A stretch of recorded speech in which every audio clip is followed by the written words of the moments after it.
Fala galera, tudo certo? Paulo Biologia aqui. Bora resolver uma questãozinha da CAF, prova de domingo agora, vestibular verão 2026, vamos nessa? Questão 43, moçada, tá? Essa questão envolve um assunto muito legal que tem sido contemplado em alguns vestibulares, que é uma daquelas maleabilidades das nossas células em produzir proteínas. Tá? É o famoso mecanismo chamado de splicing, tá? Que a gente vai mostrar aqui ao longo da questão. Tudo bem? Seguinte, então a questão vem, né? O intuito de estudar doenças metabólicas, né? Eles analisam proteínas produzidas em células humanas.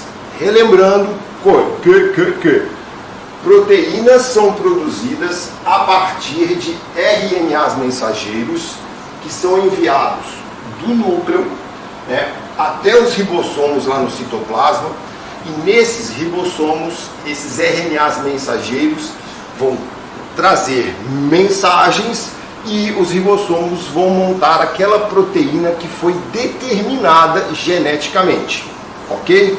Então o nosso DNA genômico, que ele usa aqui, tá? Ele simplesmente contém a informação, lembram? Gene, aquela sequência de nucleotídeos que determina uma proteína. Legal? Essa proteína então vai ser produzida basicamente dessa forma, tá? Para isso, em vez de trabalharem diretamente com o DNA genômico, né, que contém tanto regiões codificantes quanto regiões não codificantes, percebam, para não dar dica para vocês, o que eles fizeram? Eles usaram regiões codificantes e não codificantes, que são os exons e os introns. Tá, porque se eles usassem esses nomezinhos, eles já dariam a deixa da questão para vocês, né? Eles já facilitariam muito a vida de vocês, né? Que você ia lembrar.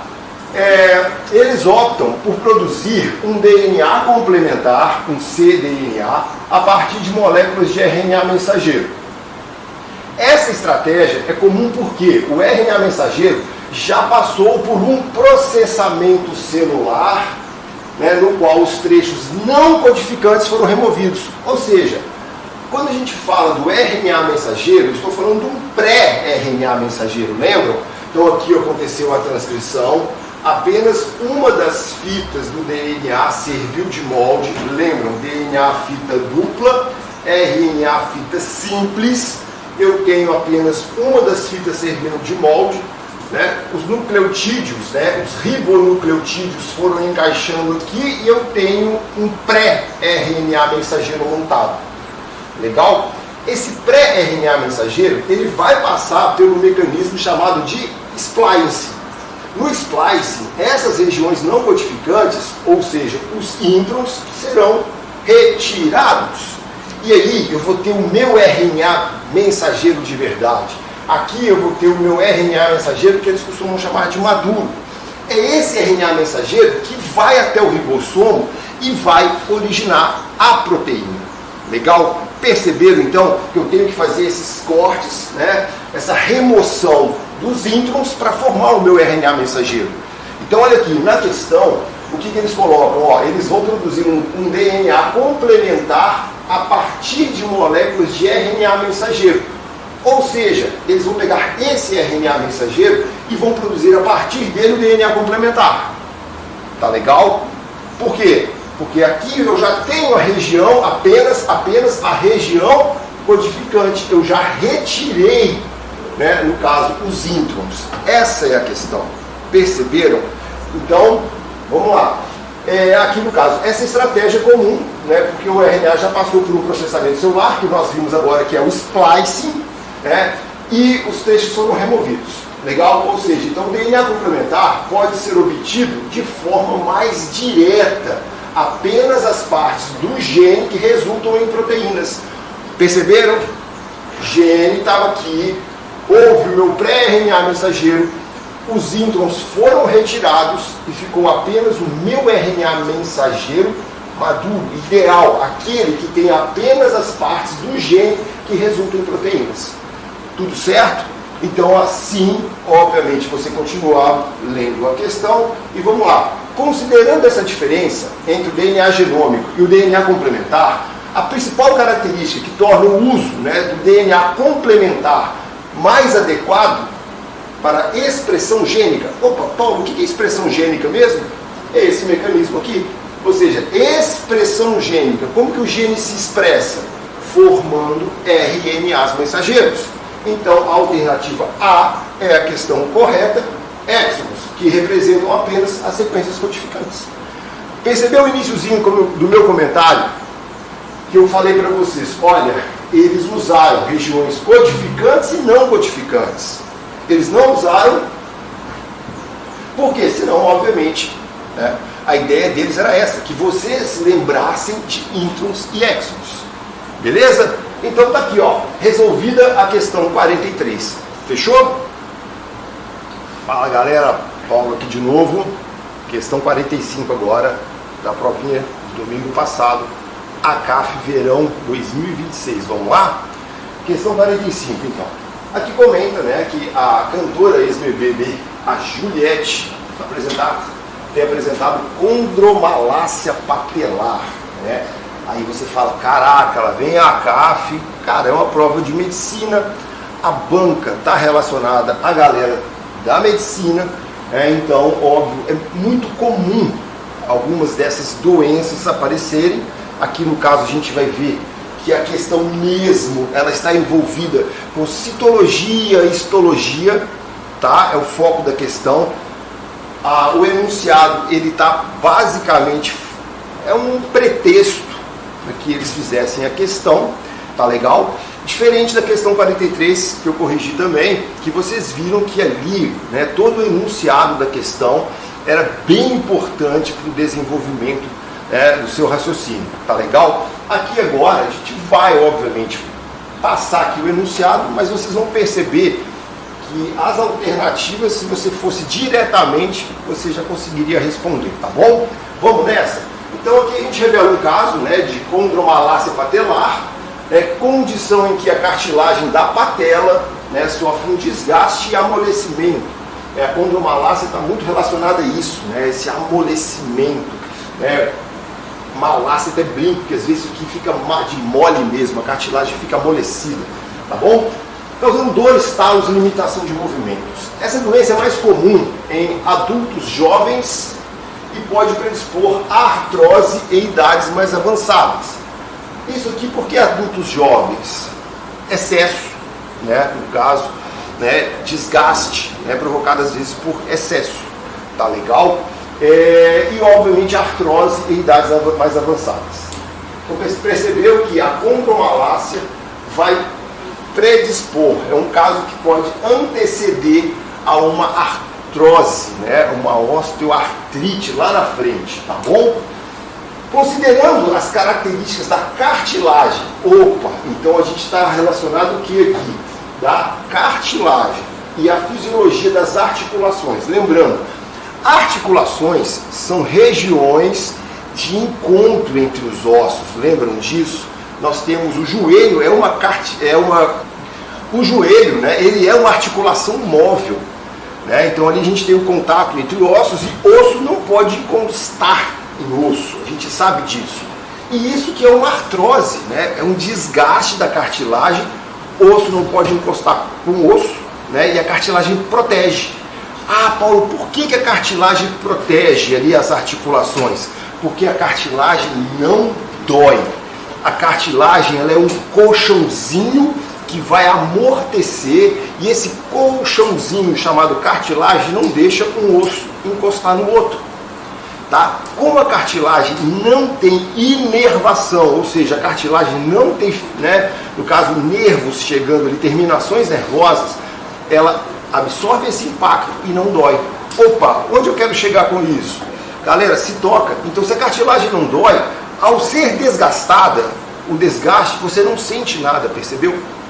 Você simplesmente vai perceber, né, a situação quando ela já está mais avançada, porque aí você já está atingindo possivelmente regiões ali no entorno.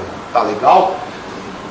Então vamos lá, ó, um dos maiores desafios do tratamento é que a cartilagem possui baixo potencial de regeneração.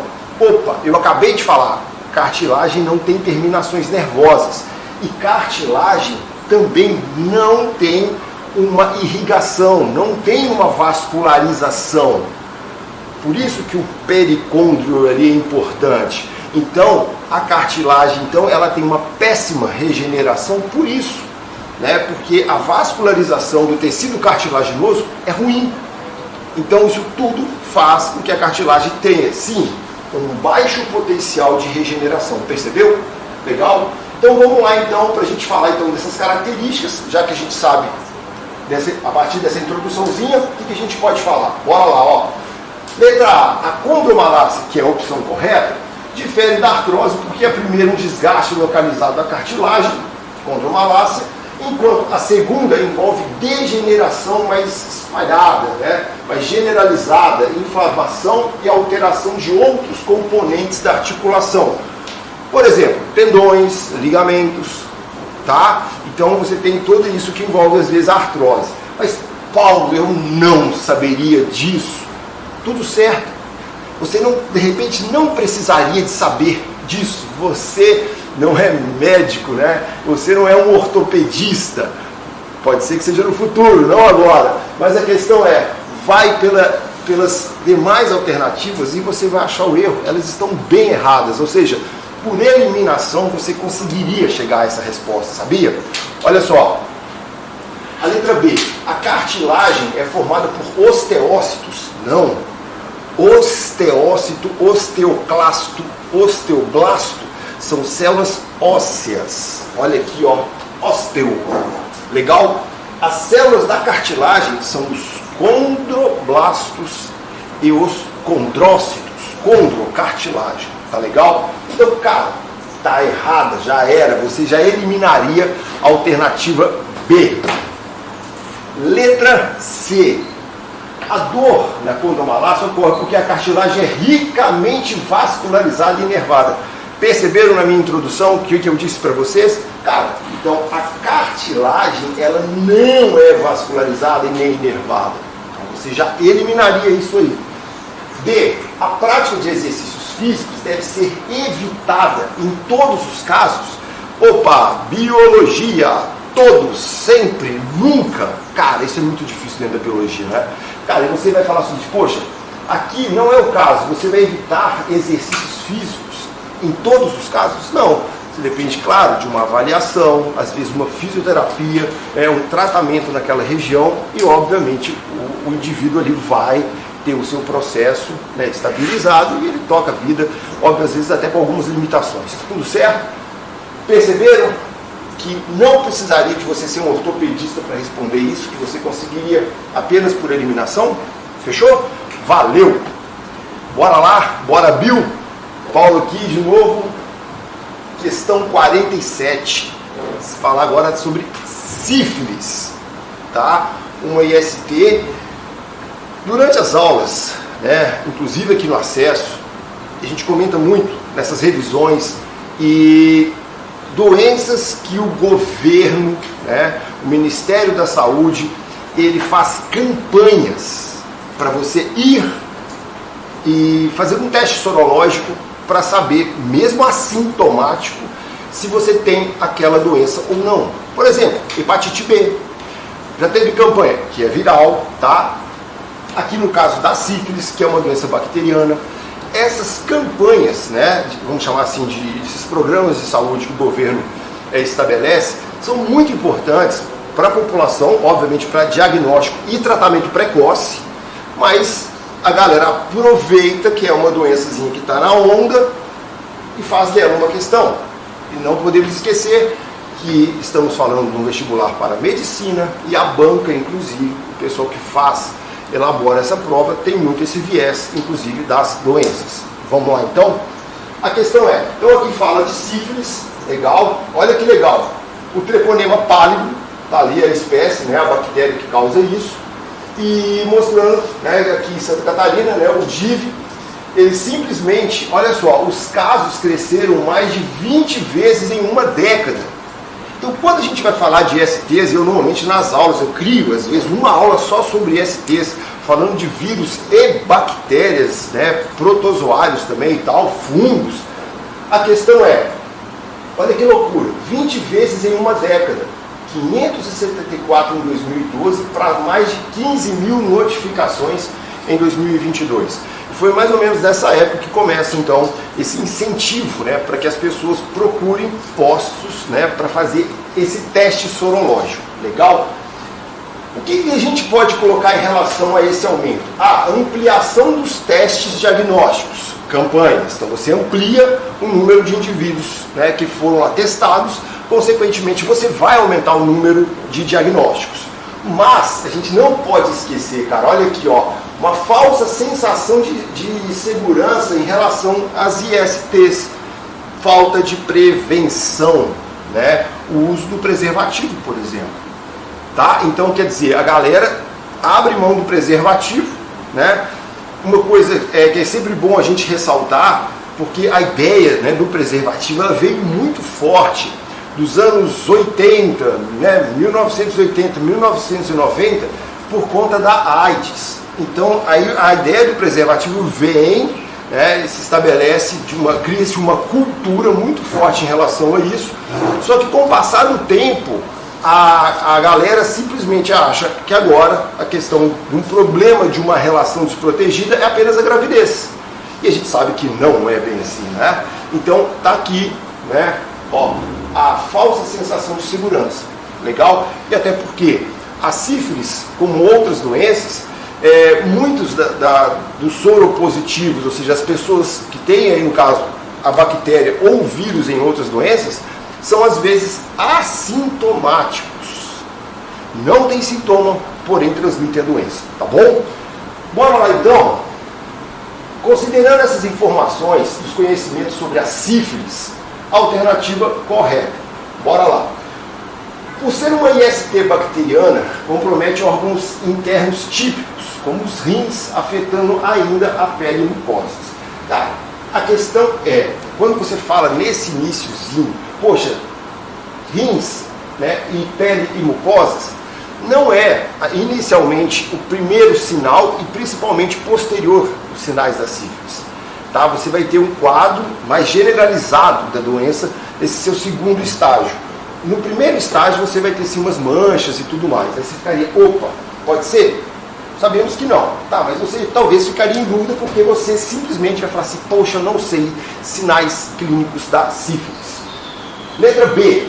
Assim como o HIV, né, o treponema pálido integra seu material genético ao DNA da célula hospedeira. Não, quem faz isso? São vírus. Tá legal? Ou seja, lembra da historinha lá, o parasita intracelular obrigatório? Então o vírus é ele que vai liberar o seu material genético, ou seja, o genoma viral, que vai se incorporar ao genoma da célula. Bactérias, nesse caso, o treponema pálido, não faz isso. Algumas até fazem. Legal? O que inviabiliza o tratamento medicamentoso. Nada a ver. Legal? A transmissão da sífilis congênita, ou seja, mãe e filho, né, mãe e bebezinho lá, o feto, durante a gestação, podendo causar aborto espontâneo e malformações. Tá, esse é um dos grandes problemas da sífilis. Tá legal? Que é a sífilis congênita. Esse é um problema, sim, sério da sífilis. Tá? E a letra D, o tratamento da sífilis é feito com antivirais. Opa! Antiviral. Né? Então, aqui no caso, não se aplica a uma bactéria.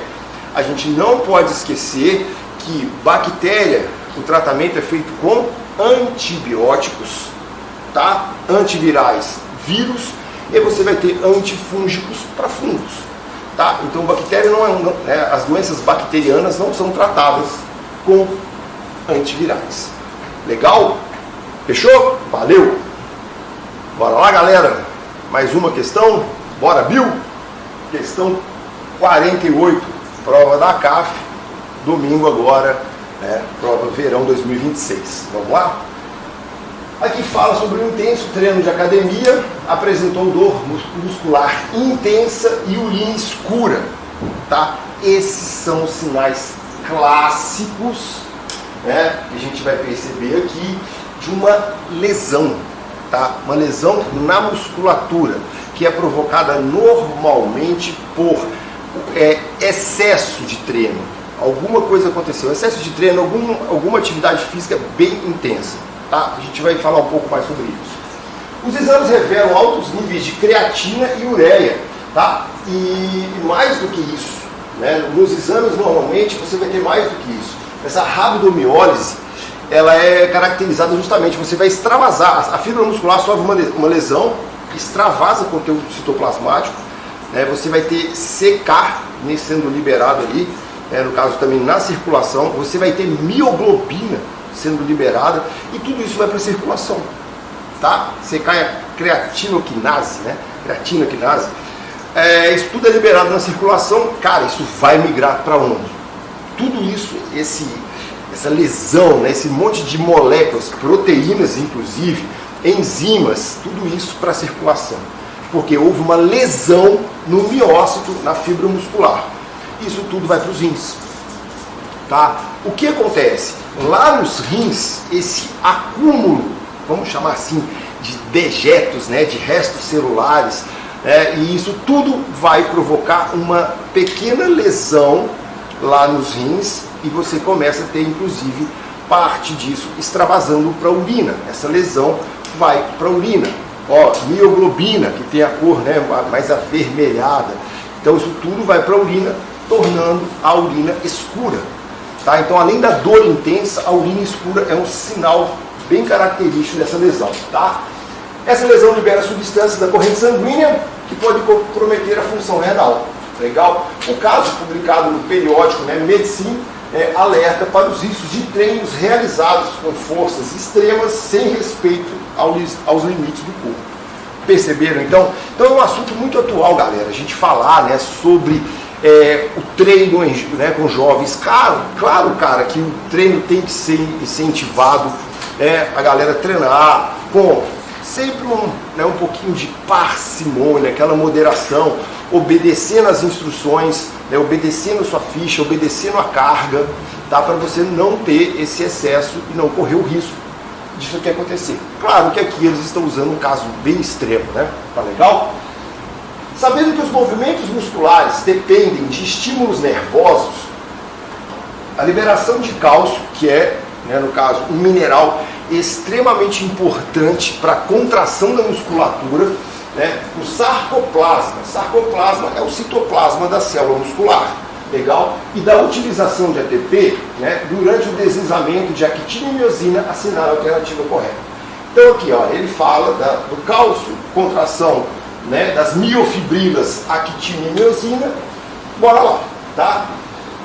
A contração muscular intensa não depende da hidrólise de ATP, tá? Opa, apenas de creatinofosfato? Não, né?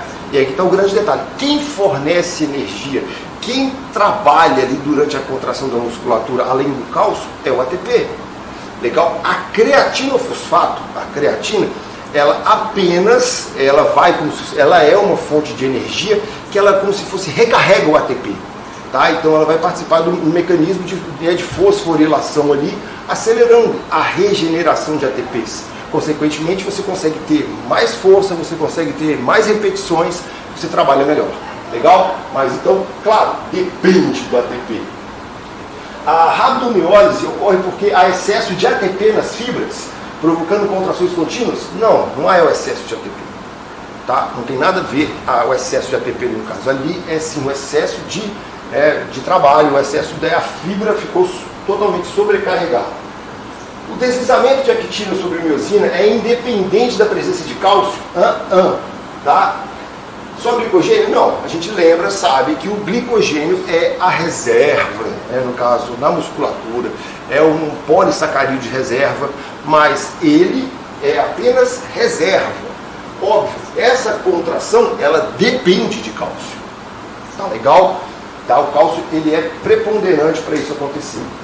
E por último, a fadiga e a lesão muscular estão relacionadas à sobrecarga metabólica e à degradação das fibras. Lembra? Fibra muscular ou miócitos, que liberam substâncias tóxicas para os rins.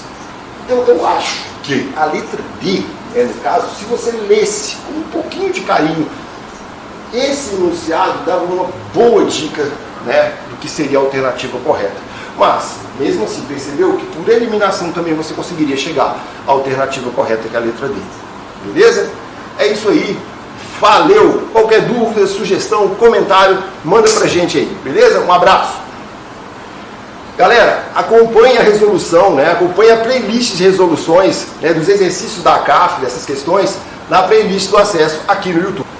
Acesso Educação, forma e transforma. Até a próxima. Valeu! Tá liberado, professor.